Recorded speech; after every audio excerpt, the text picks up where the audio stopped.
भगवान गौतम बुद्ध की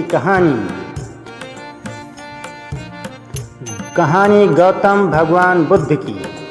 अछूत कौन? गौतम बुद्ध की कहानी। महात्मा बुद्ध प्रवचन सभा में आकर मौन बैठ गए।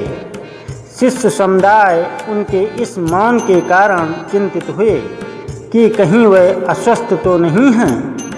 आखिर एक शिष्य ने पूछ ही लिया, भंते आप आज इस तरह मौन क्यों हैं? वे नहीं बोले तो दूसरे शिष्य ने फिर पूछा, गुरुदेव आप स्वस्थ तो हैं? बुद्ध फिर भी मौन ही बैठे रहे। इतने में बाहर से एक व्यक्ति ने जोर से पूछा, आज आपने मुझे धर्म सभा में आने की अनुमति क्यों नहीं दी? बुद्ध ने कोई उत्तर नहीं दिया और आंखें बंद कर ध्यान मग्न हो गए। वह बाहर खड़ा व्यक्ति और जोर से बोला, मुझे धर्म सभा में क्यों नहीं आने दिया जा रहा है?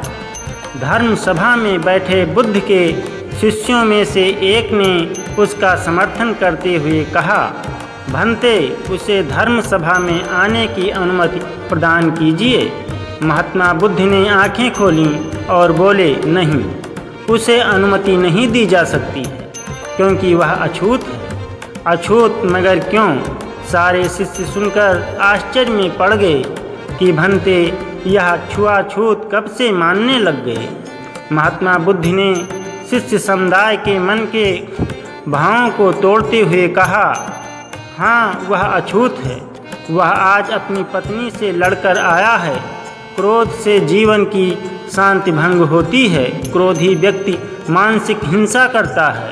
इस क्रोध के कारण ही शारीरिक हिंसा होती है। क्रोध करने वाला अछूत होता है क्योंकि उसकी विचार तरंगें दूसरों को भी प्रभावित करती हैं। उसे आज धर्म सभा से बाहर ही रहना चाहिए। उसे वहां खड़े रहकर पश्चाताप की अग्नि में तपकर शुद्ध होना चाहिए। शिष्यगण समझ गए कि अस्पृश्यता क्या है और अछूत कौन है। उस व्यक्ति को भी बहुत पश्चाताप हुआ। उसने कभी भी क्रोध ना करने का प्रण लिया। बुद्ध ने उसे धर्म सभा में आने की अनुमति प्रदान की। बुद्ध की मार्मिक कहानी। बुद्ध, आम और बच्चे। फेमस गौतम बुद्ध की कहानी इन हिंदी। गौतम बुद्ध किसी उपवन में विश्राम कर रहे थे। तभी बच्चों का एक झुंड आया और पेड़ पर पत्थर मारकर आम गिराने लगा। एक पत्थर बुद्ध के सिर पर लगा और उससे खून बहने लगा। बुद्ध की आंखों में आंसू आ गए। बच्चों ने देखा तो भयभीत हो गए। उन्हें लगा कि अब बुद्ध उन्हें भला बुरा कहेंगे। बच्चों ने उनके चरण पकड़ लिए और उनसे क्षमा याचना करने लगे। उनमें से एक बच्चे ने कहा, हमसे बड़ी भूल हो गई है।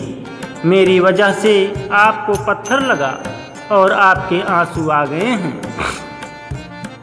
इस पर बुद्ध ने कहा, बच्चों मैं इसलिए दुखी हूँ कि तुमने आम के पेड़ पर पत्थर मारा तो पेड़ ने बदले में तुम्हें मीठे फल दिए, लेकिन मुझे मारने पर मैं तुम्हें सिर्फ भय दे सका।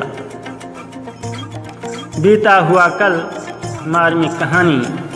भगवान बुद्ध एक गांव में उपदेश दे रहे थे। उन्होंने कहा कि हर किसी को धरती माता की तरह सहनशील तथा क्षमाशील होना चाहिए। क्रोध ऐसी आग है जिसमें क्रोध करने वाला दूसरों को जलाएगा तथा खुद भी जल जाएगा। सभा में सभी शांति से बुद्ध की वाणी सुन रहे थे, लेकिन वहाँ स्वभाव से ही अति क्रोधी एक ऐसा व्यक्ति भी बैठा हुआ था जिसे ये सारी बातें बेतुकी लग रही थी।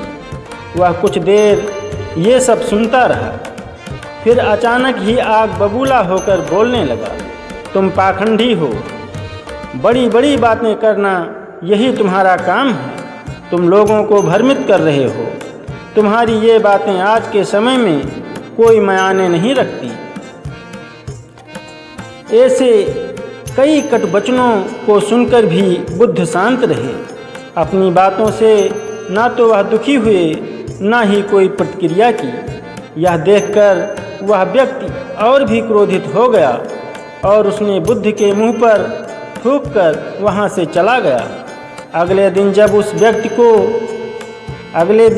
व्यक्ति का क्रोध शांत हुआ तो उसे अपने बुरे व्यवहार के कारण पछतावे की आग में जलने लगा और वह उन्हें ढूंढते हुए उसी स्थान पर पहुंचा, पर बुद्ध वहां मिलते वह तो अपने शिष्यों के साथ पास वाले एक अन्य गांव निकल चुके थे। व्यक्ति ने बुद्ध के बारे में लोगों से पूछा और ढूंढते ढूंढते जहां बुद्ध प्रवचन दे रहे थे वहां पहुंच गया। उन्हें देखते ही वह उनके चरणों में गिर पड़ा और बोला, मुझे क्षमा कीजिए प्रभु। बुद्ध ने कहा, कौन हो भाई, तुम्हें क्या हुआ है, क्यों क्षमा मांग रहे हो? उसने कहा, क्या आप भूल गए, मैं वही हूँ जिसने कल आपके साथ बहुत बुरा व्यवहार किया था।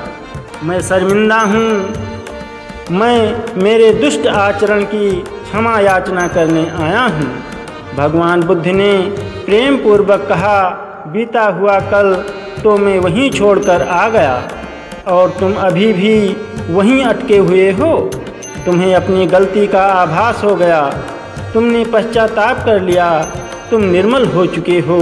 अब तुम आज में प्रवेश करो। बुरी बातें तथा बुरी घटनाएं याद करते रहने से वर्तमान और भविष्य दोनों बिगड़ते जाते हैं। बीते हुए कल के कारण आज को मत बिगाड़ो। उस व्यक्ति का सारा बोझ उतर गया। उसने भगवान बुद्ध के चरणों में पड़कर क्रोध त्याग का तथा क्षमाशीलता का संकल्प लिया। बुद्ध ने उसके मस्तिष्क पर आशीष का हाथ रखा। उस दिन से उसमें परिवर्तन आ गया और उसके जीवन में सत्य, प्रेम व करुणा की धारा बहने लगी। मित्रों, बहुत बार हम भूत में की गई किसी गलती के बारे में सोचकर बार बार दुखी होते और खुद को कोसते हैं। हमें ऐसा कभी नहीं करना चाहिए। गलती का बोध हो जाने पर हमें उसे कभी ना दोहराने का संकल्प लेना चाहिए और एक नई ऊर्जा के साथ वर्तमान को सुदृढ़ बनाना चाहिए। Thank you, thanks for watching. नमो बुद्धाय, नमो बुद्धाय, नमो बुद्धाय। Thanks for watching story.